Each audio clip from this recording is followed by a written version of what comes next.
Pues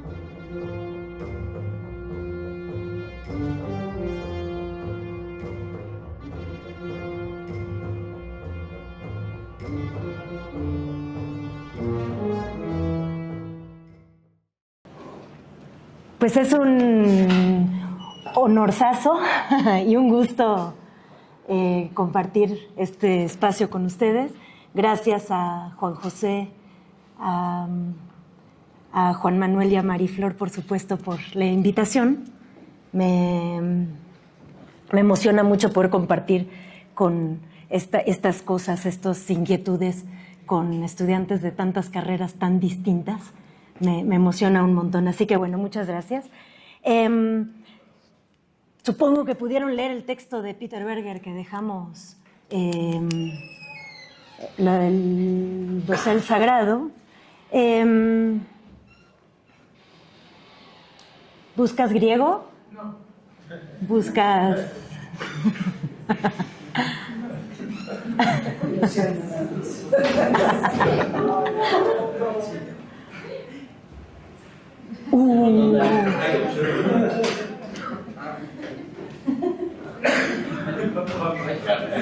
Sí, es que se atora la puerta. Es un día de cortita. Bueno, Peter Berger, como pudieron ver, no sé si ya conocían a Bourdieu, de quien Mariflor estuvo hablando la clase pasada, pero tienen muchas cosas muy en común, entonces va a ser como un diálogo interesante entre este enfoque sociológico de este señor y el de Bourdieu. Si me da tiempo platicaremos un poco de eso, del problema de la doxa en Bourdieu, y si no me da tiempo, pues no. Pero Berger lo que sí tiene de muy interesante en ese fragmentito que les pedí que leyeran es esta cuestión de la legitimación social que se da con la religión, como plantea él, como uno de los ámbitos más fuertes de legitimación que hay, ¿no? Más fuertes. Bueno, él porque es sociólogo de la religión y a eso se dedica y le parece pues que es muy, pues sí, que es lo que él hace es muy interesante y muy relevante, ¿no? Pero pues justo lo que él plantea es que el ámbito religioso es un ámbito de legitimación como ningún otro, ¿no? Que es uno de los más eficaces, la religión como un método de legitimación de las instituciones sociales, no solamente las instituciones religiosas, eso no tendría nada de interesante de decir, sino de todas las instituciones sociales. Cualquiera que sea, la religión es el ámbito de mayor legitimación, o sea que el orden institucional es muy fácil de mantenerlo, así como está, si le das una justificación o una legitimación en el orden de lo religioso, por razones que ahora vamos a empezar a ver poco a poco en esta charla, ¿no? Ustedes vieron, a ver, entonces, con la... Sí, gracias. Justo lo que dice Berger, por ejemplo, es que ese tipo de legitimaciones de cualquier institución social se da de una forma muy eficaz cuando, y dice así, ¿no?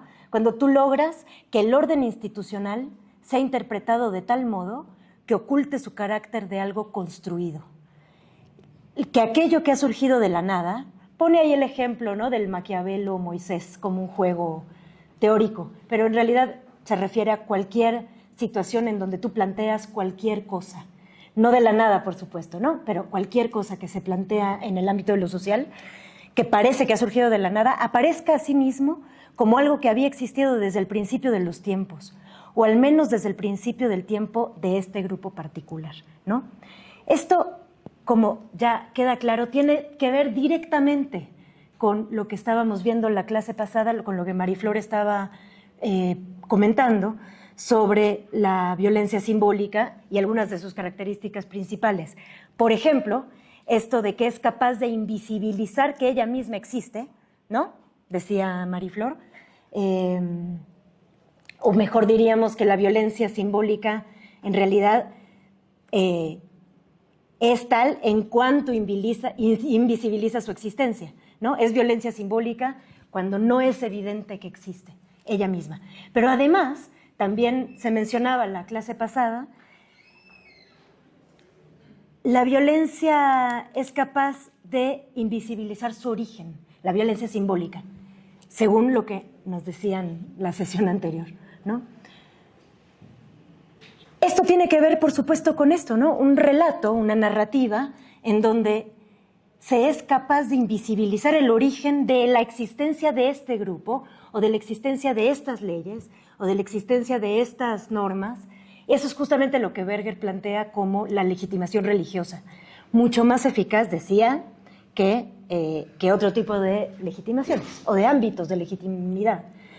Y este es el punto de partida justamente del establecimiento de estas instituciones, ¿no? En el horizonte del pensamiento y de la experiencia religiosa, y por eso nos atañe, y por eso nos importa, lo que ocurre es que un cierto estado de cosas, ¿no? Este estado de cosas, este de aquí y de ahora, es concebido como existente desde el principio de los tiempos, ¿no? Déjala, sí, no te preocupes.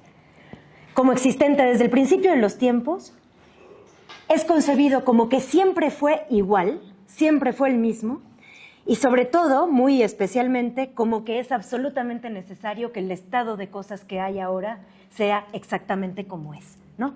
O sea, va a decir Berger, este estado de cosas va a ser presentado y desplegado con un carácter de inevitable, de coherente, ¿no? Coherente, o sea, sólido, estable, coherente en sí mismo y además eterno. O sea, coherente, inevitable y eterno exactamente como qué. ¿A qué le suena? ¿Quién? Dios. Exactamente, ¿no? Como lo divino, ¿no? La figura de la divinidad, o al menos de cierto tipo de divinidades, ¿no? No todas las nociones de divinidad en la historia tienen estas características. Sí, aquella que nos importa hoy, de la que nos va a ocupar hoy, y que es justamente de la tradición semítico-cristiana de la que hoy vamos a hablar, ¿no? Es una noción de divinidad que se va a conocer a partir del siglo I, de la era común, y es la de la tradición que técnicamente se conoce como cristianismo primitivo o paleocristianismo, ¿no? Entonces vamos a organizar esta exposición en 3 partes. En primer lugar, un repaso muy breve del paleocristianismo. Supongo yo que hay muchas cosas que ya saben, como esto de que existe una figura de un Cristo de nombre Jesús, tal vez, ¿no? Tal vez eso es un lugar común, tal vez no, pero vamos a hacer un repaso muy breve del paleocristianismo en general, de Pablo de Tarso en particular, y desde el punto de vista de cómo esto quiebra con los poderes instituidos. Gracias. Y cómo es y cómo se lo puede pensar como esta gran revuelta lógica de la antigüedad, retomando las palabras del libro del doctor Abul Hasso aquí presente, ¿no? Como esta gran revuelta lógica de la antigüedad. En primer lugar. En segundo lugar, vamos a ver la cuestión de Pablo como autor y como autoridad, ¿no? Ambas cosas, una por la otra, ¿no? Autoridad en tanto que autor, y como un nuevo punto de ordenación, si el paleocristianismo y Pablo han sido una revuelta y un quiebre de los poderes instituidos, cómo es que se constituye, sin embargo, como un nuevo punto de ordenación. Y finalmente, un aspecto muy particular que me parece que se relaciona con la violencia simbólica de la que trata esta cátedra, que es la cuestión de la humildad entre comillas, una humildad entrecomillada que vamos a ver en los textos paulinos y que va a volver con Peter Berger y con algunas de las cosas que ya se comentaban también en la clase pasada, ¿no? Entonces vamos a empezar por qué es eso del cristianismo en el siglo I. Tal vez voy a decir algunas cosas que son lugares comunes, qué bueno que así lo sea, y algunas tal vez no. Me voy a tener que ir rápido, pero bueno. Ustedes tal vez les suena esto de que más o menos por los años 40 del siglo I en Palestina, ¿no? En la provincia romana de Palestina, unos ciertos judíos difundían la noticia, el rumor, la creencia, la idea de que el Mesías esperado por tanto tiempo en una cierta tradición judía, en una cierta tradición mesiánica, apocalíptica y profética judía, pues ya había venido al mundo, era hijo de la señora fulana y el señor sutano de la casa de allá, se llamaba de cierta forma, algunos grupos consideraban que ese Mesías era el que se llamaba Jesús, otros decían que era otro, u otros, ¿no? Pero bueno, en general la idea era esta, ¿no? Un Mesías ya llegó al mundo, ese que era anunciado, y que resultaba además que era hijo de Dios, ¿no? Dios lo había traído al mundo, lo había hecho nacer para cumplir el fin del tiempo y el fin del mundo, ¿no? A las autoridades religiosas de Jerusalén, el Sanedrín, las autoridades religiosas del templo, esto les resultaba un problema por diferentes razones. No consideraban que el Mesías anunciado por los profetas era ese señor, las autoridades, y entonces esto se volvió un problema, digamos, administrativo. No era solamente un problema de creencias, no era un problema de fe, era un problema administrativo, ¿no? Porque este pensamiento crístico, llamémosle crístico, porque es menos anacrónico que cristiano. Estas personas son judías que creen en un Mesías judío. No hay cristianismo todavía, eso vendrá mucho después. Entonces, lo que sí se puede hablar es de un pensamiento crístico, ¿no? Centrado en un Cristo, ya veremos qué es eso, del Cristo. Pero entonces, este pensamiento del que el Mesías ya llegó, que es hijo de Dios, etcétera, apareció como una confrontación, al menos hasta cierto grado, a los poderes instituidos, a ciertas autoridades de los poderes instituidos y a las estructuras de dominación de esas autoridades. Por ejemplo, las autoridades del templo, el Sanedrín, como acabo ya de explicar, y también, por otro lado, al sistema del clientelismo romano, del tejido, el tejido económico, social que sostenía el Imperio Romano, que eran las redes clientelares, las redes de dependencia económico-social, constituidas como redes, pues una retícula pero vertical, ¿no? En donde los que más tenían, los que menos tenían le debían favores a los que más tenían, y eso como moneda de cambio, ¿no? Eso como situación de organización socioeconómica, ¿no? Hay un tipo de clientelismo, de estructura clientelar que tenemos muy cercana, ¿no? En nuestro país. Digamos, el PRI así funcionó durante muchas décadas, ¿no? Esa es un poco la estructura del Imperio de Roma, ¿no? Entonces, este pensamiento crístico del que estamos hablando tenía un carácter hasta cierto punto destituyente de la legitimidad de las autoridades, por un lado, administrativo, económico, políticas de Roma, y por otro lado, económico-religiosas, porque también eran las autoridades económicas de Jerusalén, las autoridades judías de la religión, ¿no? Y eso era todo un problema.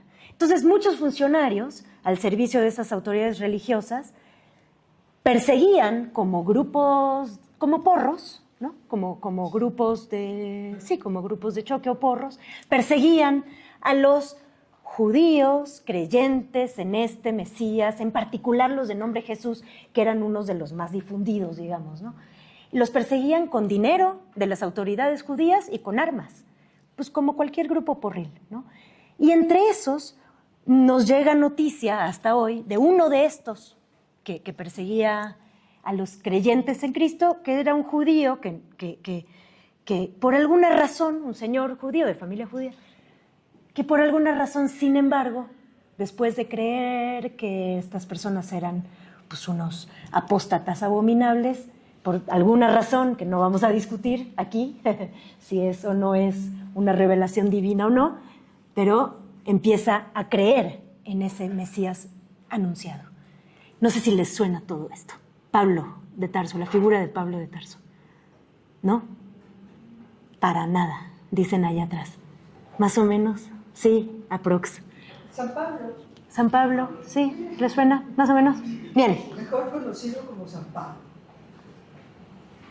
Empezó a creer él mismo en ese Mesías, empezó a difundirlo y a creer en el Mesías entonces como el redentor prometido de las escrituras proféticas judías, ¿no?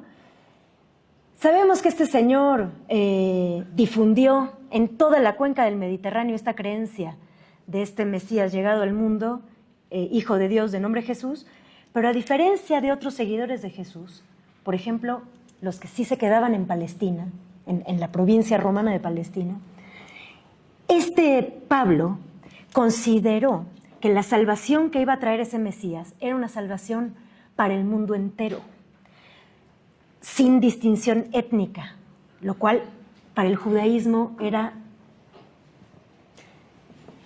un contrasentido, no tenía ningún tipo de sentido. Era no solo escandaloso, pero además era imposible de argumentar, ¿no? Moralmente escandaloso, pero además muy difícil de argumentar. ¿Cómo el Mesías judío va a ser una salvación para el mundo entero? No tenía sentido, ¿no?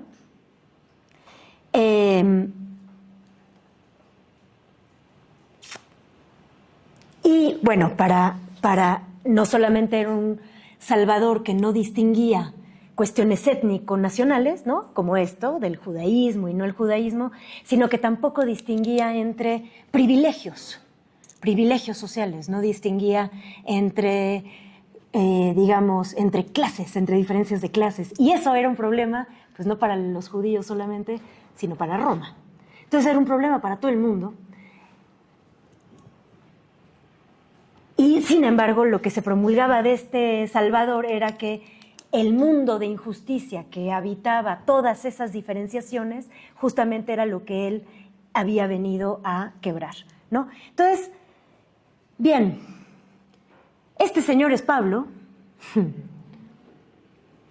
y para decirlo en términos más concretos y más formales, el pensamiento paulino en particular es el centramiento de ideas proféticas, apocalípticas y mesiánicas, ahí nos faltó apocalípticas, del judaísmo helenístico en un concepto teopolítico de salvación expresado con el eje de un Mesías griego, o sea, un Cristo.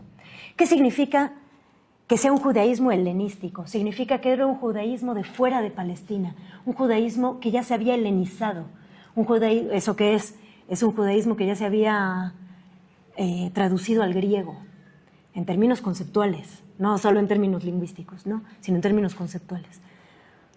Por eso, el Mashiach griego, el Mashiach arameo, se había traducido a su versión griega, que es Christos. La palabra Christos significa exactamente lo mismo, que significa ungido.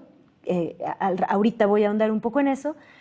Pero el punto entonces es que es un judaísmo que se plantea como universal.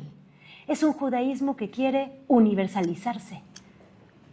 Por eso no hablamos de cristianismo en este momento. Es un judaísmo que se quiere universal. Y además es un judaísmo un poco diferente, porque no está concentrado que si en el Deuteronomio y el Levítico y Números y la ley, que es lo central para el Sanedrín, para las autoridades del templo en Jerusalén, sino que es un judaísmo reconcentrado en una noción nueva, distinta, y que para los judíos de Palestina era más bien una excentricidad, literal y figuradamente, que era la noción de cordialidad, la noción de solidaridad, la noción que luego se va a traducir como amor, pero quitémosle ese sesgo ya muy manoseado, digamos, por las tradiciones de estos últimos 2000 años, pensemos en la cordialidad, en la solidaridad, para devolverle su carácter político, ¿no? Para no... En fin. Esa universalidad entonces significa que la salvación, como ya decía, no podía distinguir entre particularidades ni étnico-nacionales, como ya decía, ni de clase, pero entonces tampoco de ninguna identidad. No distinguía entre identidades, entre particularidades del mundo, de nada que tuviera que ver con la carne, con la historia, con el tiempo, con la comunidad, con la tierra en general, ¿no? Al contrario, era necesario pasar por encima de los límites de esas identidades de clase, gremiales, de género, a veces no, a veces sí, Pablo es muy diverso en ese sentido. En general, pasar por encima de cualquier marca de identidad vinculada con el cuerpo, con el tiempo y con el mundo, lo que significaba también pasar por encima de la ley, por supuesto, para entonces sí establecer una red de comunidades basada en la igualdad de las personas ante Cristo, basada en la cordialidad, basada en la solidaridad, ¿no?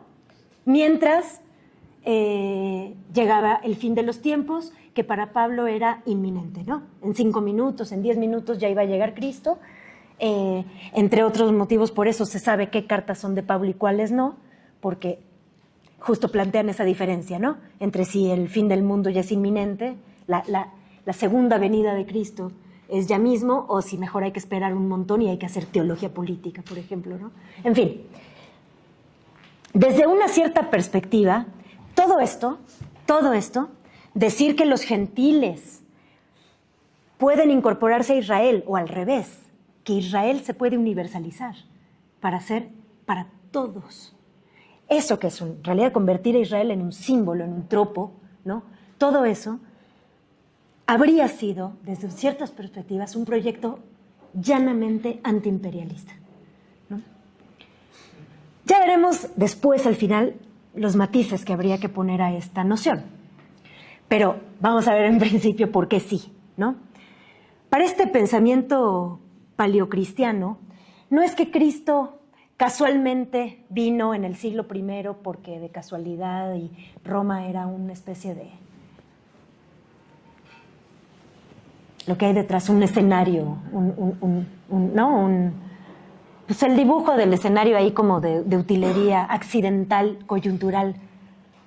No es que la historia transcurriera a pesar de Roma, no es que Cristo fuera a pesar de Roma, sino, por el contrario, el acontecimiento Cristo, del que también hablaremos después, solo se lo puede comprender desde ese punto de vista del que les estoy hablando, por causa de Roma, porque Cristo, el concepto de Cristo, la idea de Cristo, solo se puede comprender en contra de Roma, como un mesianismo antiimperialista. Estos grupos de personas proclamaban relaciones de solidaridad, y esa solidaridad, como ya decía, y esa solidaridad lo que implica es gratuidad, ¿no? Solidaridad en el sentido de que te apoyo sin que me debas nada. Si hay una deuda, no es exactamente solidaridad, es otro tipo de transacción, digamos, ¿no? No necesariamente perniciosa, del diablo, espantosa, pero es otro tipo de transacción. La solidaridad, digamos, en este sentido, es aquella que no espera absolutamente nada a cambio en términos de pago, en términos de deuda del otro, ¿no? Y esto era una confrontación, era un planteamiento en contra de las relaciones clientelares que ya les decía. Las relaciones clientelares se basan en que si yo te presto y yo te pongo la lona para tu fiesta el día del santo patrono y yo te presto para la comida y etcétera, no me lo tienes que pagar, no necesariamente. Es mucho más benéfico para mí que tú te quedes en deuda conmigo, ¿no? Si eventualmente necesito recursos, sí te los voy a cobrar. Pero esa relación de deuda moral, de deuda, es la misma relación que se establecía con las divinidades, por ejemplo, ¿no? El sacrificio a la divinidad eran relaciones clientelares, ¿no? Eran relaciones de débito. En fin, todo eso, este grupo de comunidades dispersas por toda la cuenca del Mediterráneo, lo que estaban planteando era establecer relaciones que no tuvieran que ver con esas relaciones de deudas, ¿no? Sino otras.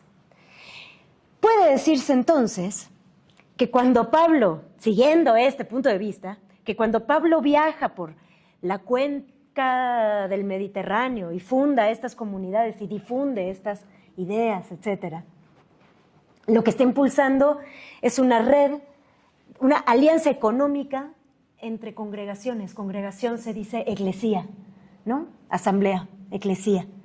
Una red de eclesía y una red de congregaciones que funcionen autonómicamente o autónomamente al margen del imperio, al margen de las relaciones económicas imperiales, ¿no?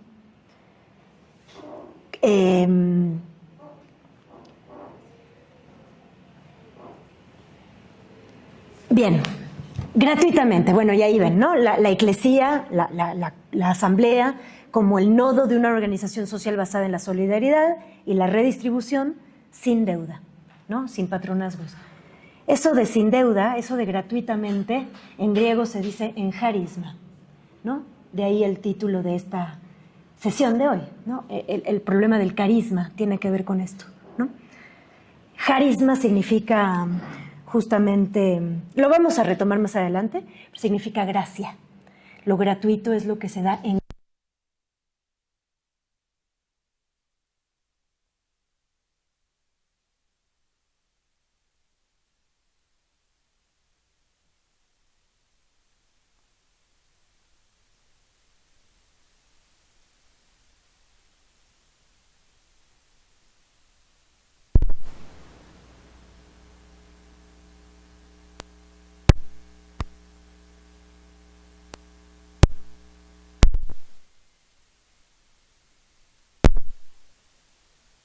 Y así llegamos a la segunda parte de esto, que tiene que ver con la manera como se comunicaba este grupo de personas entre sí, Pablo y sus amigos, sus colegas, sus camaradas, con aquellas comunidades que estaban lejos, ¿no? Este grupo de personas iba, organizaba asambleas.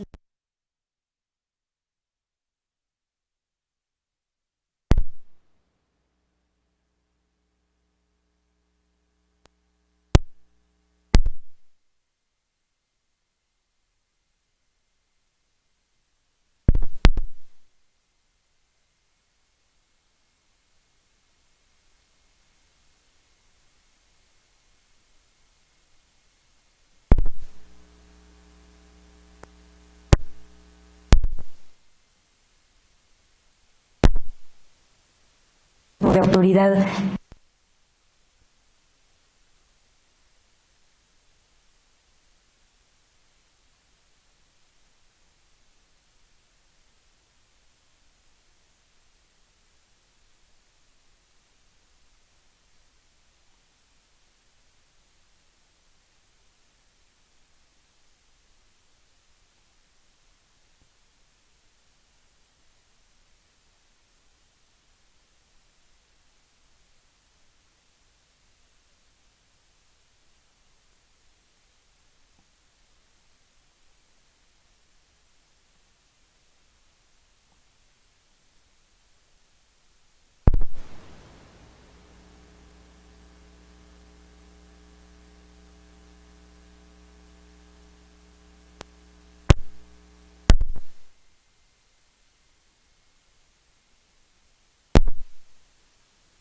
A viva voz, ¿no?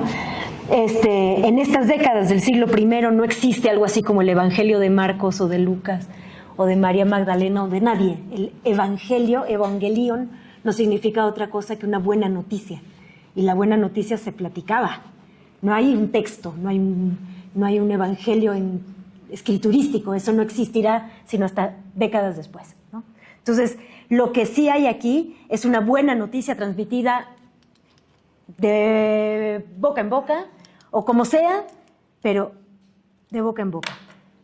Pablo, no los evangelios para nada, las cartas de Pablo son las que son nuestro primer texto de esta historia. Los evangelios son muy posteriores. La primera teología que conocemos, la primera teología política, el primer pensamiento crístico del que tenemos noticia por escrito, son las cartas de Pablo, ¿no? ¿Para qué escribe Pablo estas cartas? ¿Qué busca? Entonces, decía que va por todas las ciudades por las que podía, en donde no los echaban a zapatazos, en donde podía, afuera de las sinagogas o en las sinagogas, iba ahí, predicaba y tal. Se formaban comunidades. Y entonces luego Pablo se iba. Y entonces esas comunidades decían, va. Entonces nos vemos el sábado para leer a Isaías. Y entonces unos decían, no como en sábado.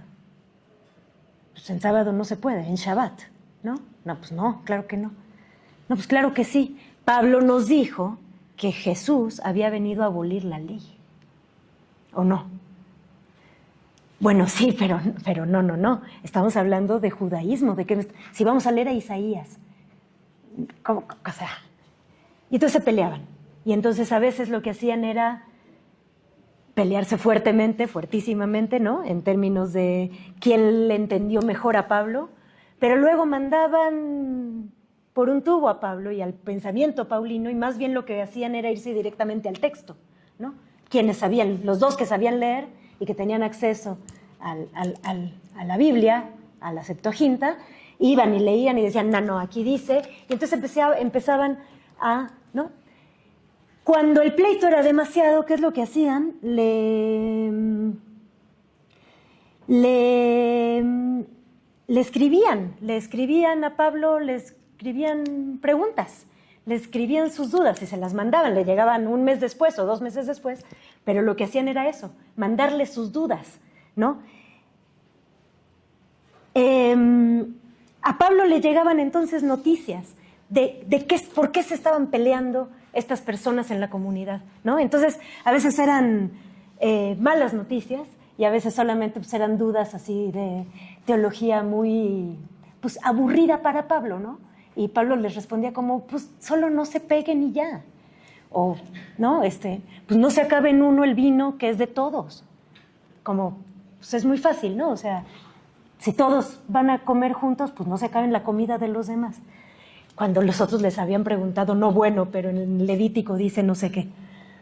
Pero, por ejemplo, otro tipo de problemas que le llegaban a Pablo como noticias, o sea, era como que le llegaba el chisme de lo que pasaba en las comunidades. Por ejemplo, en Corinto, un hombre cometió incesto con la esposa de su padre, o sea, con su madrastra. ¿Qué hacemos? ¿Lo apedreamos? ¿Lo echamos? ¿Qué hacemos? ¿Lo perdonamos? ¿Qué se hace? En Tesalónica, por ejemplo, hay personas que están súper deprimidas con la noticia de que el fin del mundo ya es inminente. Están tristísimas, no quieren ni siquiera trabajar. Y entonces le están quitando la comida a la señora de la casa de al lado. Esto es literal. ¿Qué hacemos? ¿Les damos de comer? ¿Los ponemos a trabajar? ¿Que se queden deprimidos en el piso? O, por ejemplo, que en Filipos hay unos judíos itinerantes que sí creen en Cristo, por supuesto, que están predicando a Cristo, pero de forma judaizante, o sea, están predicando que si no se circuncidan no pueden participar del reino de Dios. ¿Qué hacemos con ellos? ¿Cómo los mandamos a...? ¿Qué hacemos? ¿Tienen razón o no tienen razón? O que en Roma, por ejemplo, que era la capital de la depravación del imperio, según la lógica semítica de la que estamos hablando, hay unas personas que insisten en acostarse con personas del mismo sexo y, dice literal, incendiar sus cuerpos entre sí. Ya les dijimos que es una abominación, siguen insistiendo en hacerlo. ¿Qué se hace con esas personas, no? Entonces Pablo se asume como padre de estas eclesiae, de estas comunidades, y en ese tenor les responde. Y les dice, por ejemplo, no se acuesten con personas del mismo sexo, porque eso es una abominación, por supuesto. No se depriman, ni anden desordenadamente, como ahorita vamos a ver de cerca, les dice a los de Tesalónica, porque me desmadran la comunidad, me desordenan la comunidad entera. O no les crean a los que insisten con la circuncisión, porque son falsos hermanos. No son verdaderos hermanos, son falsos, ¿no? A Pablo son sus propios correligionarios los que le atribuyen la legítima autoridad de decirles qué hacer y qué no hacer. Son ellos, son los que él conoció en su paseo por Tesalónica, ¿no? Y que luego se fue, pues luego les escriben. Son ellos a los que les está dando el poder de legitimar su autoridad, ¿no? Pero no solo. La legitimidad de la autoridad se da, es correlativa, se da en redondo, digamos, ¿no? También él, en esas cartas, está construyendo una discursividad autoritaria, que es la que vamos a ver ahora. Entonces es una cuestión de ida y vuelta. La legitimidad de la autoridad en ese sentido se da correlativamente, ¿no? Es lo que Max Weber, tal vez ya esto ya lo super saben, pero bueno, lo mencionamos, es lo que él llamó autoridad carismática, ¿no? Que es esta justamente que tiene... ¿Cuál es la autoridad carismática para Weber? La que no es ni la familiar ni la legal, ¿no? Sino la que no tiene razones, no tiene argumentos. Tiene carisma y ya. Entonces, es un líder con ciertas cualidades excepcionales que son percibidas como sobrenaturales, mágicas o divinas. Entonces, tiene poder, no por su linaje, no por sus recursos, no por sus nectes, no por nada más que el carisma que le está dando, que se le está dando. ¿Y quién se lo da? Se lo otorga el Espíritu Santo, ¿no? En gracia. El carisma es el don que se da gratuitamente por el Espíritu Santo, ¿no? Es un regalo gratuito. ¿No está claro? No, yo no ubico de dónde salió el Espíritu Santo. Es una figura... O sea, si toda la gente ahí sí conocía al Espíritu Santo, sabía que existía, lo aceptaba. Sí, claro. Viene junto con la prédica en torno a Cristo. Okay. Sí. Es Cristo, su Padre y el Espíritu Santo, los tres juntos. Ok. Y ese Espíritu Santo se aceptaba que era el que confería la gracia. Así es, exactamente. Entonces, bueno, vamos a ver casos concretos. Vamos a ver el caso, por ejemplo, de Tesalónica, esto que les decía de acomodar el desorden, ¿no? Ahí está el carisma. Se me pasó. ¿Alguien podría leer? Sí. Fuerte y fuertísimo, así, para todos. Para no leer yo. Sí, compañera. No, ¿sí se ve? Sí. Va. Les rogamos, hermanos, que reconozcan a los que trabajan entre ustedes y los gobiernan en el Señor y los instruyen. Vivan en paz entre ustedes. Les exhortamos también, hermanos, que amonesten a los desordenados, que alienten a los pusilánimes. ¿Sí es que alienten? Sí. Que sostengan a los débiles, que sean magnánimos con todos. Muchas gracias. ¿Sí se alcanza a leer bien? ¿Hasta allá? ¿Sí? No. Aquí vemos poquito, pero con un teléfono se alcanza bien. ¡Zas! No se puede aumentar el... ¿Sí se puede? ¿Si se aleja la silla? Pero el cable no llega. No, pero tiene un cachito. Eso. Gracias, Rebeca. ¿Sí? Vas. Ya. Gracias. ¿Sí se ve mejor? No. ¿Sí? Sí. Más o menos. Bueno, está bien. Gracias, compañera. Fíjense, ¿no? Pablo está recomendando cosas, ¿no? Está exhortando a diferentes cosas. En los últimos tramos de este versículo 14, está diciéndoles a sus compañeros, a sus colegas, que confíen en su propia autoridad, ¿no? Que tengan un espíritu fuerte para consolar a los desanimados, tal vez porque están, como les decía, perdiendo la esperanza porque el fin del mundo llega, o lo que sea, ¿no? No lo sabemos. Esto en relación con alentar a los pusilánimes y sostener a los débiles. Pero los desordenados, que muchas Biblias traducen como revoltosos, esta palabra atactus, ¿qué es el desorden? No son víctimas, estos desordenados no son víctimas, como los otros, a los que hay que apoyarlos, sino que a estos hay que amonestarlos, hay que regañarlos, hay que reprimirlos, ¿no? Es un comportamiento desviado, es un comportamiento que no hay que, hay que más bien reprimir, hay que reprender. Pero, ¿qué es ser desordenado o revoltoso, como traducen algunas Biblias? Este atactoi o atactos. ¿Con qué tiene que ver? Tiene que ver con colaborar con esa desesperanza, como en los dos elementos de después, ¿O tiene que ver, en cambio, con no hacer caso a las autoridades? Bueno, a los que dicen, trabajan entre ustedes y los gobiernan en el Señor y los instruyen. Se refiere a maestros digamos, de Cristo. A eso se refiere. A eso se refiere, o sea, eso es ser desordenado, no hacerles caso. ¿Significa entonces no estar nunca en desacuerdo con ellos? No se dice, no lo sabemos. ¿Se está llamando a una disciplina del sometimiento como una virtud en sí misma? Como, de hecho, más bien veremos hasta el siglo III con la ética, digamos, o el etos monacal. Parecería como muy prematuro esto, ¿no? En realidad no se sabe. Tal vez es todo al mismo tiempo, o tal vez ninguna de las anteriores. Seguramente sí, alguna de las anteriores. Atactos puede significar cualquier tipo de desorden que se considere como tal en un determinado caso. ¿Dónde empieza y dónde termina el desorden? No lo sabemos en la comunidad, no lo sabemos por la carta. ¿Esto qué hace?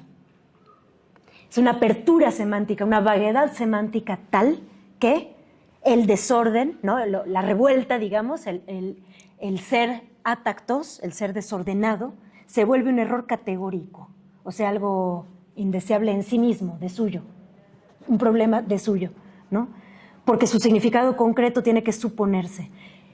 Solo Pablo, en nombre de Cristo, sabe dónde empieza y dónde termina el desorden.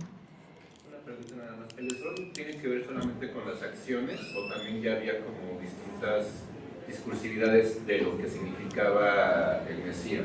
Tampoco. Había diferentes versiones del Mesías, ¿sí? No sabemos qué significa aquí, en este... Pásale, compañero. Gracias. En esta búsqueda de orden es en lo que en el futuro será la búsqueda de virtud, o eso ya sería muy anacrónico, como este ideal cristiano de la virtud. Va a tener que ver algún día, pero no es en este momento, no es este orden. O sea, sí en algún momento van a tener que ver, por supuesto, pero sí, pero sobre todo después de Pablo. Eso sí es después de Pablo. Bueno, entonces, solamente sigo. Al rato vamos a tener un rato largo de preguntas, ¿no? Y de, ¿sí, no? ¿Sí? Va. Bien.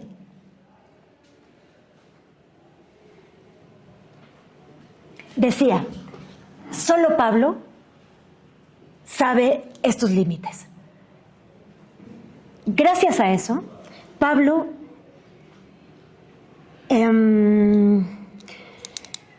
se convierte en una especie de nuevo punto de ordenación respecto de aquello que estaba, se suponía, desordenando, ¿no?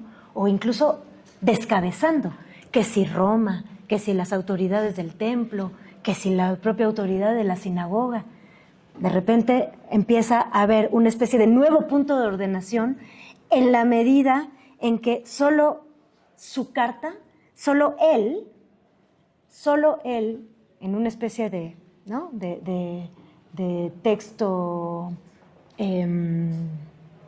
bueno, solo él puede saber los límites exactos de lo que es quieto y lo que no, de lo que es ordenado y lo que no, ¿no? Vamos a ver otro ejemplo de esta cosa muy específica, pero un ejemplo mucho más complejo, mucho más polémico, que tal vez ustedes lo pudieron leer, el de la Carta a los Romanos, el del capítulo 1 de la Carta a los Romanos, que también dejamos de tarea, que es uno como de los más nítidos, de los más polémicos de estas cartas. Se ve fatal, ¿verdad? Hasta atrás. Sí. Y también aquí adelante. ¿Se alcanza más o menos a ver? Bueno, entonces con mayor razón, si alguien nos ayuda a leerlo, pero súper fuertísimo, para que quede claro. A ver, nada más aclaro, introducción a este fragmento. Pablo está platicándoles a los de Roma, ¿no? Es una carta a los romanos, a sus amigos de Roma, que ciertas personas escogieron no adorar a Dios a pesar de que ya lo conocían de antemano. ¿Cómo lo conocían de antemano? Porque la creación lo hace autoevidente. O sea, porque conoces el mundo, tú ya conociste a Dios. Entonces no te puedes hacer pato con que no. Entonces, quienes no están en Roma adorando a Dios, no lo están adorando por decisión, por alevosía. De eso está hablando Pablo. Y entonces, ¿no? Como Dios es evidente por el mundo entero, entonces, como consecuencia de ese error que tuvieron estas personas, pasó esto. ¿Alguien nos ayuda a leer? Sí. Dale, fuertísimo. Dios los entregó a las concupiscencias de sus corazones en pos de la inmundicia de deshonrar entre sí sus cuerpos, y trocaron la verdad de Dios con la mentira, y adoraron y sirvieron a criaturas antes que al Creador. Por esto Dios nos entregó a pasiones deshonrosas, pues por un lado las mujeres de estos trocaron el uso natural por un uso que es contra la naturaleza, y de igual forma también los varones, abandonando el uso natural de la mujer, se encendieron en concupiscencia los unos con los otros, cometiendo la infamia varones con varones y recibiendo en sí mismos la recompensa que convino a su extravío. Y como a estos no les pareció tener cabal conocimiento de Dios, este los entregó a una mentalidad réproba para que hicieran lo que no conviene, repletos de toda injusticia, depravación, avaricia, maldad, henchidos de envidia, homicidio, pleitos, dolo, malignidad, chismosos, detractores, aborrecedores de Dios, injuriosos, soberbios, altaneros, inventores de los males, desobedientes a los padres, necios, desleales, desportados, despiadados, habiendo conocido el juicio de Dios, que los que tales cosas hacen son dignos de muerte, no solo las hacen, sino que consienten a los que las realizan. Muchas gracias. Bien, es una retórica de la monstruosidad, ¿no? Del monstruo, que intercala recursos de la retórica forense, ¿no? Pruebas forenses, está haciendo un juicio Pablo, con otro tipo de recursos para crear un único monstruo criminal, homoerótico en este caso particular, pero que además es idólatra y además es asesino. Pero en todo caso, no me puedo, o sea, en lo que me quiero detener en esto en particular, que da para tesis de doctorado solito este fragmento, ¿no? Pero lo que quería compartirles es esta cuestión de que este monstruo del homoerotismo idolátrico y asesino lo es por pervertir, o sea, por convertir o deformar lo que se presume original. ¿Dónde estoy viendo esto? Trocaron el uso natural con el uso que es contra natura. Metelaxan es la palabra, ¿no? La denuncia que hace Pablo, este juicio sumario que está generando, es a la alteración o a la modificación de los usos originales, de los usos naturales del cuerpo, ¿no? Lo que era pues el riel fuerte, central del estoicismo romano, del estoicismo moralista latino, ¿no? Este estoicismo, ya saben, ¿no? La alta alcurnia de Roma defendiendo un estoicismo, pero no el griego, no el buena onda de los griegos, sino el que defendía la moralidad del poder, digamos, ¿no? Ese estoicismo, el romano. Ese es el que coincide con esta cuestión de lo que es contra naturam y pro naturam, ¿no? Lo que es en favor de la naturaleza o según la naturaleza y lo que es en contra de la naturaleza, etcétera. Pero además de esa coincidencia con el estoicismo latino, por supuesto que está reactivando la moral judía, y es así de la ley, es así es del Levítico y del Deuteronomio, ¿no? No, ¿cómo no? Que se supone que la ley ya la íbamos a abolir y que Cristo había venido para abolir la ley y demás. Bueno, sí, pero no tanto, ¿no? Entonces, ambas tradiciones patriarcales convergen aquí. Pablo, entre comillas, digamos, Pablo como concepto, no es otra cosa que el judaísmo, ese judaísmo, el judaísmo helenístico, reactivado o catalizado por la moralidad estoica romana y juntas estableciendo una especie de nuevo paradigma del orden, justamente, un nuevo paradigma de lo ordenado. Pero bueno, considerando esto, lejos de revolver el imperio y de hacer esta revuelta lógica que yo decía citando aquí al doctor, en cuanto a destronamiento de todos los principios existentes, Pablo aquí está colaborando con la lógica del poder, y en este caso con las dos lógicas de los dos poderes que se supone que Cristo, su Cristo, está viniendo a destronar, ¿no? Entonces, con esa autoridad carismática como fundamento, volviendo al punto de las cartas recomiendan, ¿no? Manda Pablo una carta con proscripciones y luego manda otra con prescripciones para los de allá, y etcétera. Estos grupos de personas, a estas comunidades que están tratando pues de encontrarle sentido, ¿no? Que le mandan preguntas y que de pronto no está muy claro cómo vivir en esta nueva vida en Cristo, ¿no? En este nuevo mundo, en este nuevo universo que se supone que quiebra con todo lo existente, pero entonces ¿cómo hacemos para así vivir, ¿no? La función de Pablo, entonces, es una función no ortodoxa, no le podríamos llamar ortodoxa en términos técnicos, historiográficos, porque eso va a venir décadas después, ¿no? Y en algunos sentidos siglos después, dependiendo de cómo se entiende lo ortodoxo.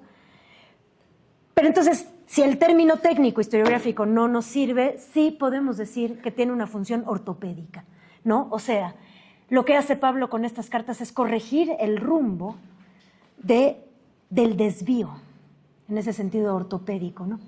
Corregir el rumbo desviado, corregir el malentendido, corregir la vaguedad, corregir el delirio, en el sentido etimológico, ¿no? El delirio como lo que vaga, lo que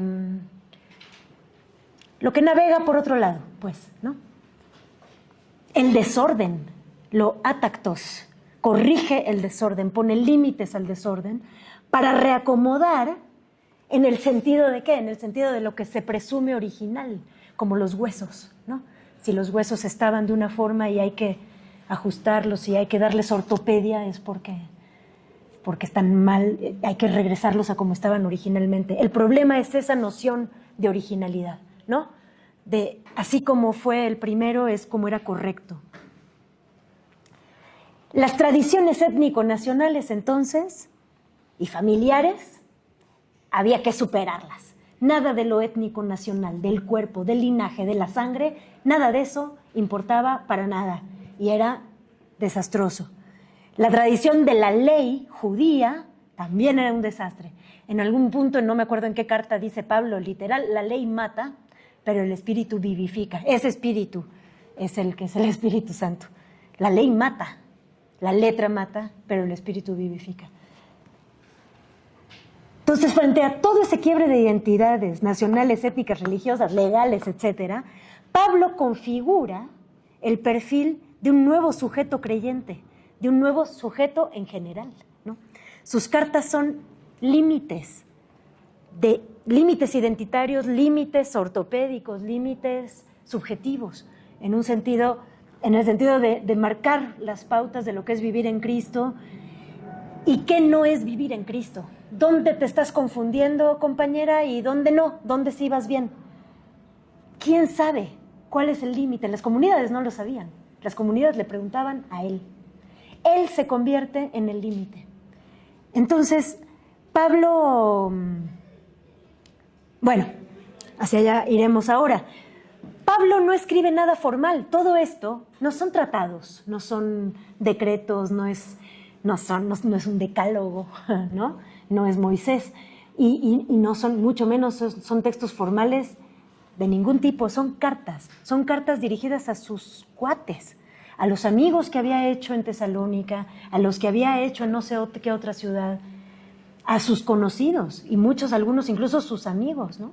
Y les habla como hermanos. Y sin embargo, al mismo tiempo, lo que hace es inscribirse él y su carta en una nueva relación de autoridad, nueva, distinta, sui generis, ¿no? Y es aquí como llegamos a la última parte ya de la de la exposición, que tiene que ver con estos modos de autorizarse, que es lo que Mariflor platicaba la sesión anterior, ¿no? Como formas de legitimidad y por lo tanto de generar autoridades simbólicas en este caso, ¿no? Vamos a ver otro de esos modos en algo que podemos pensar como la relación entre humildad y violencia simbólica. Entonces es una humildad entre comillas, a ver si la podemos pensar de otra manera. Ya para ir cerrando. Miren, vamos a empezar por un aspecto bien técnico filológico. Ya después nos saldremos de ahí, pero empezamos por ahí. Les traje todas las aperturas epistolares o salutaciones epistolares se llaman, ¿no? Todas las partes donde Pablo abre cada carta, cada una de sus cartas, presentándose como autor, ¿no? Están acomodadas en orden, las puse en orden de extensión, de complejidad léxica, pero oigan, coincide casi en todo con el orden cronológico de la redacción de las cartas. Es muy notable. No es el orden cronológico, pero coincide casi en todas. Entonces, Primera Tesalonicenses, que es la primera carta escrita por Pablo, por lo tanto es el texto de eso que se va a llamar cristianismo más antiguo que conocemos, firma como Pablo. Punto. Y así se va complejizando esta salutación epistolar. Romanos, de hecho, es la última, es la más tardía, es la última antes de su muerte, y de hecho es la que tiene esta cosa tan compleja que Agamben, ustedes tal vez saben, le dedica un libro entero, su tiempo que resta, a analizar solo este versículo. Cada una de las palabras de este versículo es cada uno de los capítulos del texto de Agamben, hablando sobre Pablo y sobre este primer cristianismo, ¿no? Bueno, ¿alguien se anima a leerlo? ¿Sí se ve un poco mejor? No.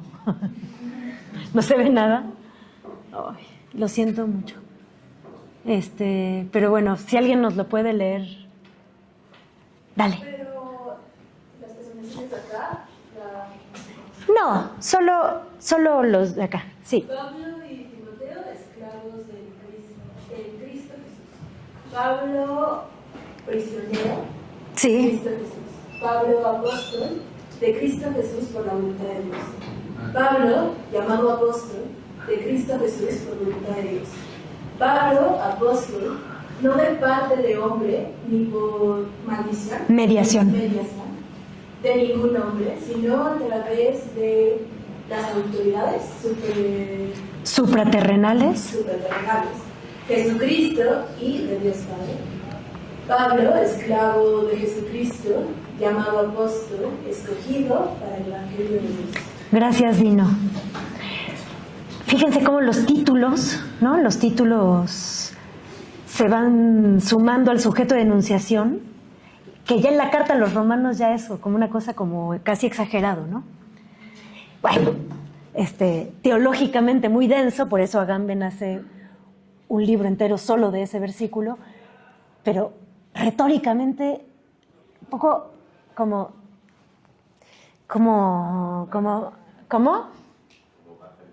Exactamente, ¿no? O sea, ¿cómo? O sea, era en la tradición grecolatina esto era ridículo, era absurdo para una carta normal, común y corriente de la tradición grecolatina, digamos, ¿no? ¿En qué sentido? Las cartas, la carta, digamos, tradicional, el autor ponía sus referencias, ¿no? Sus credenciales, pero, por ejemplo, lo que era relativo a la familia, ¿no? La familia,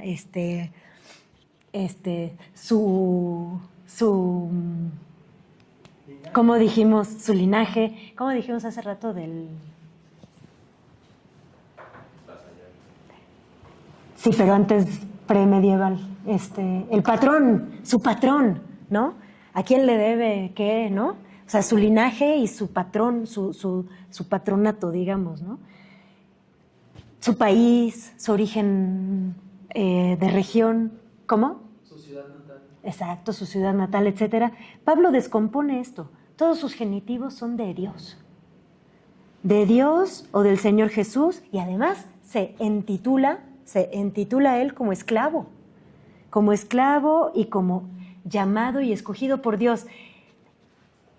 Cuando Claudio, el emperador, hizo eso, de decirse yo soy Dios, o soy llamado por Dios, o soy parecido a Dios, Séneca, o sea, de verdad era tan ridículo que Séneca, Claudio le llamó la apoteosis, ¿no? Y no sé qué otro autor le llamó la apoteosis de Claudio, y entonces Séneca escribió la apocoloquintosis de Claudio, o sea, la calabacificación de Claudio, así como no se hizo Dios, se hizo calabaza, son unos ridículos, ¿no?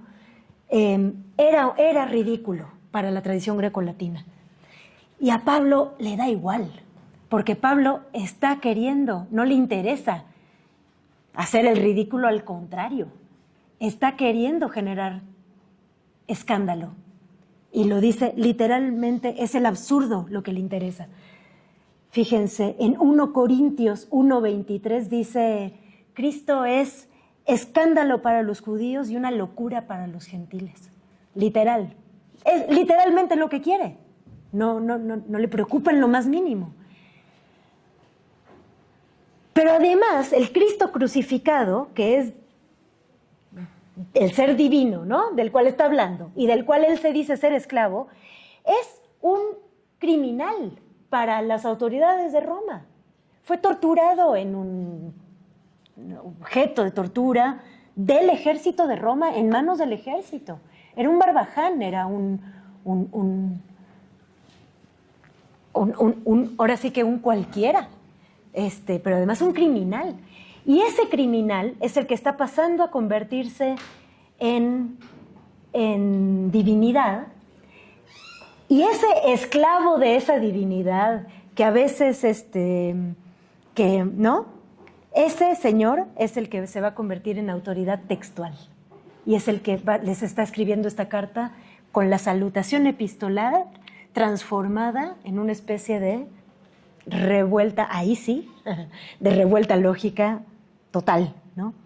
Pero entonces aquí no solo Pablo es esclavo de Cristo, ¿no? No solo pertenece a él como esclavo, sino que habla en su nombre y en su representación. Es su apóstolos en ese sentido, es su representante, su enviado, ¿no? Esto transforma por completo el tono de la carta de la tradición, y en este sentido sí hay una especie de fundación discursiva, teológico-discursiva, muy importante, ¿no? Pablo sí está abriendo una especie de nueva ruta de lo que se conocía en su horizonte, en su universo. Bueno, ¿y esto qué? ¿Esto qué más nos da? Lo que pasa con esto es que con ese despliegue de esa nueva discursividad que acabo de mencionar, lo que ocurre es que lo más íntimo, lo más personal, lo más familiar, lo más afectivo, que es a lo que se apunta con la carta, ¿no? Pablo les está hablando desde el lugar más íntimo y les habla de sus dolores y de sus angustias y etcétera, etcétera. Todo eso en estas cartas está en relación con la vida comunitaria, y además está en relación con los conflictos políticos de la comunidad, y además en relación con los conflictos políticos con el imperio, y además todo eso tiene que ver con un lugar de enunciación que no es de este mundo. Es un Mesías salvador que tiene poder por no tener poder del mundo. Es el barbaján torturado por Roma, ¿no?, y por el ejército de Roma, que sin embargo tiene una autoridad radicalmente legítima, pero por no tener autoridad del mundo, sino todo lo contrario. Espero que esté quedando más o menos claro todo esto, ¿sí? ¿Sí? Va. Pero entonces eso que le pasa a Cristo le pasa también a Pablo, y esta es la cuestión espinosa. Las cartas también transmiten su propia angustia y cómo él se siente menos que un gusano y cómo está tan asustado y tiene tanto miedo y demás, ¿no? Y también les dice a sus destinatarios que él comprende la confusión y la angustia de ellos, porque él también está confundido, ¿no? Es una cosa muy personal, muy familiar, muy íntima, y se pone como uno más, ¿no? El más pequeño dice incontables veces, yo soy el más pequeño, el último, el más insignificante, no soy más que basura, ¿no? Se presenta como esclavo, etcétera. Fíjense, les traje aquí unos fragmentos de la segunda a los Corintios. No se ve nada, ¿verdad? Elegí la peor tipografía. Bueno, lo voy a leer yo. Son fragmentos, son líneas de toda la carta, ¿no? Dice, no nos predicamos a nosotros, sino a Jesucristo, Señor. Soy, hablando de sí mismo, inexperto en palabras. No me gloriaré yo, sino en las debilidades. No soy nada. Con mucho gusto me gastaré por el bien de las almas de ustedes, ¿no? Una retórica, pero también una teología del apocamiento, le puse ahí. Es también de la aniquilación, en sentido etimológico, del hacerse nada, ¿no? De la anihilatio. Una teología del hacerse nada, pero, oigan, al mismo tiempo, a la mitad de la carta, 5 capítulos antes, dice Pablo que él fue llevado hasta el cielo, arrebatado por alguna fuerza, y se le dijeron palabras inefables que nadie más podría jamás comprender. Eso es en 2 Corintios, pero luego en 1 Corintios también él es el que recibe cierta información que nadie más recibe. Eso se llama conocimiento revelado, ¿no? Es en lo que está basado la teología cristiana, pues, conocimiento revelado. Pero entonces Pablo es todo, es lo más nimio, es lo más ínfimo de todo, y es al mismo tiempo el único que puede escuchar, y que fue el escogido, el aforismenos, el separado para escoger palabras que nadie más escuchó, que nadie más podría escuchar, pero que además nadie más podría comprender. Pero entonces es todo, es al mismo tiempo todo, el elegido y el más pequeño, ¿no? Esta cosa del apocamiento, o de la anihilatio, o de la falsa humildad, por eso planteo que es una humildad entre comillas, lo que hace es volver al sujeto en denunciación inmune ante las acusaciones de sofista, ¿no? O de prepotencia, o de privilegio, o de poder. No, ¿cuál poder?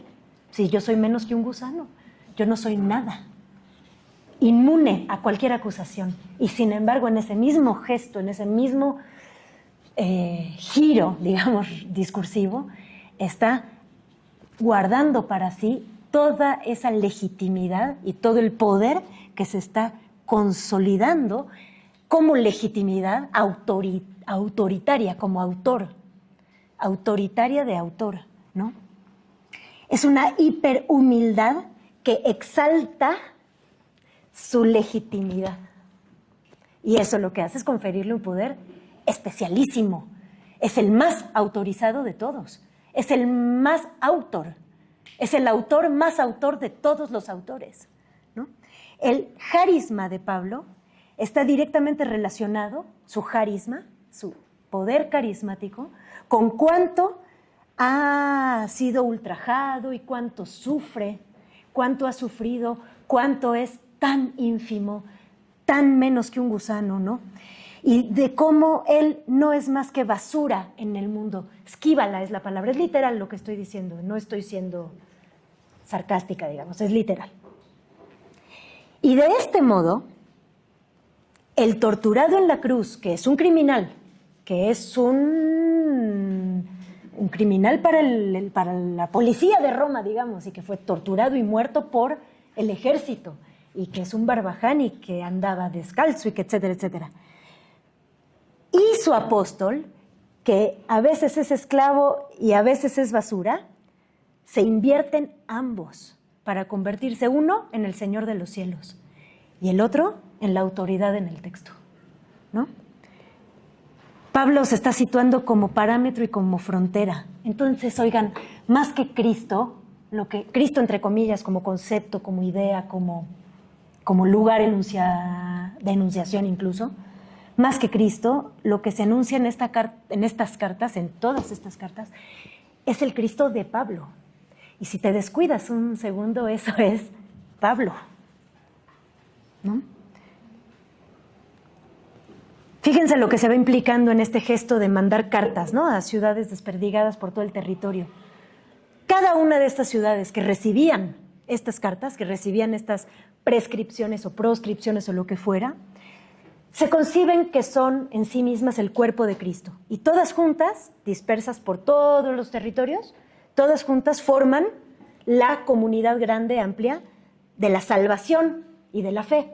Así es como funcionaba esa teología, ¿no?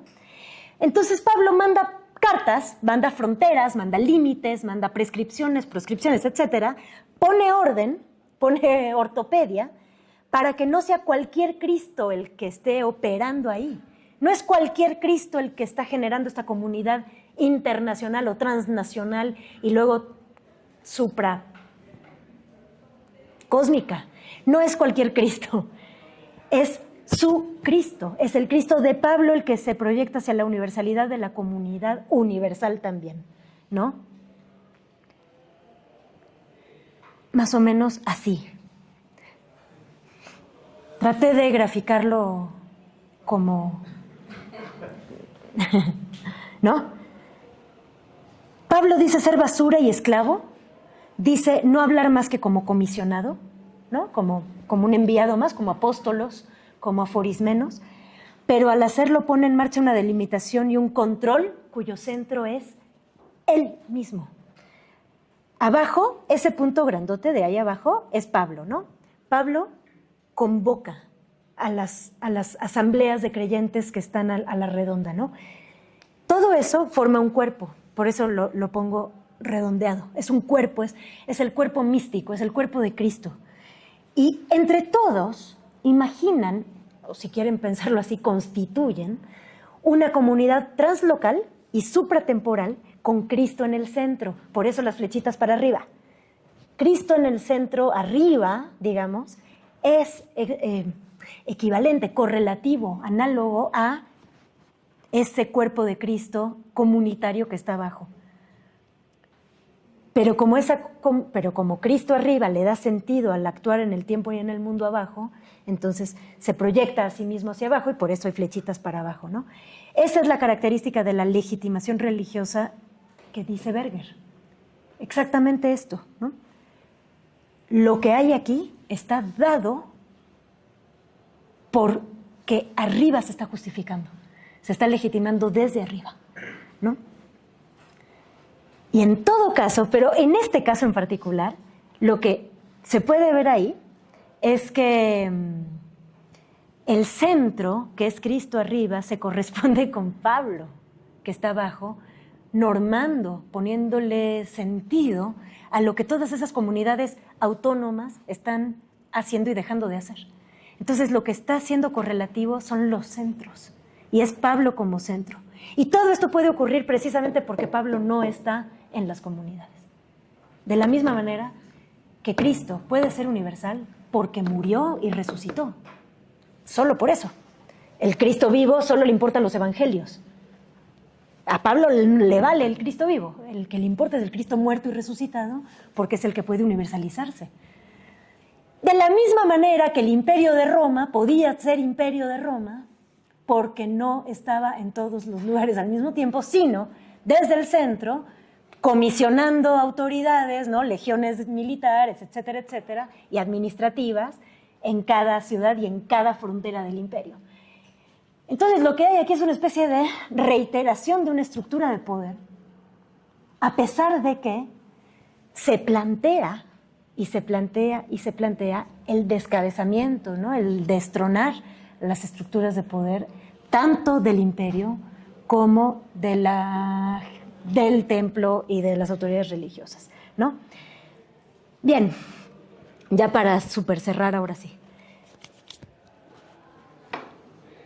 Mariflor en la sesión anterior comentaba de de la imposición de universos de sentido, ¿no? Que entiendo que decías que era de Zizek, que era una idea de Zizek que tú estabas retomando para pensar el problema de la violencia simbólica. esta imposición de un universo de sentido que se está dando aquí, en este cristianismo primitivo, en este paleocristianismo, es muy peculiar porque al mismo tiempo que pone de cabeza la lógica del poder, hasta cierto punto, ¿no? Hasta cierto punto es la revuelta lógica que he estado mencionando. Al mismo tiempo, en esa vuelta, en esa revuelta y en la vuelta de la revuelta, hay un reordenamiento del punto de enunciación de ese muy nuevo poder, ¿no? Que es Cristo, muy otro poder, que somos nosotros, los de la congregación, y sin embargo, hay un reordenamiento que termina por calcar o por reiterar a su modo una estructura que no está descabezando, ¿no? Esto es preinstitucional. Estas personas son ilegales, son perseguidas por el Estado, no tienen dinero, no tienen nada. Esto no es institucional, esto es preinstitucional, ¿no? Las únicas autoridades que hay aquí son carismáticas. En ese sentido, no se puede hablar de ortodoxia como se hablará después en el año 180 con los obispos, ni menos todavía con la que se va a plantear después del Concilio de Nicea, que se establece una ortodoxia cristiana, pero ahí sí ya con dogmas, con textos y con institucionalidad. Para nada, para nada. Esto, de lo único que se puede hablar es de doxa, no de ortodoxia, ¿no? Pero lo que sí hay es este gesto de ortopedia, ¿no? De corrección, que lo que configuró fue este centro, este nuevo centro, nuevo sin ser nuevo y sin embargo siéndolo, de autorización simbólica. En ese sentido, va a tener una legitimidad que se va a presentar, como decía Berger, como inevitable, como coherente y como eterna.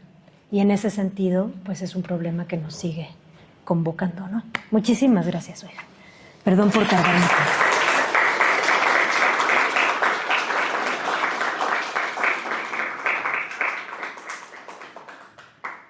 ¿Lo dejo? Sí. Bueno, pues muchas gracias.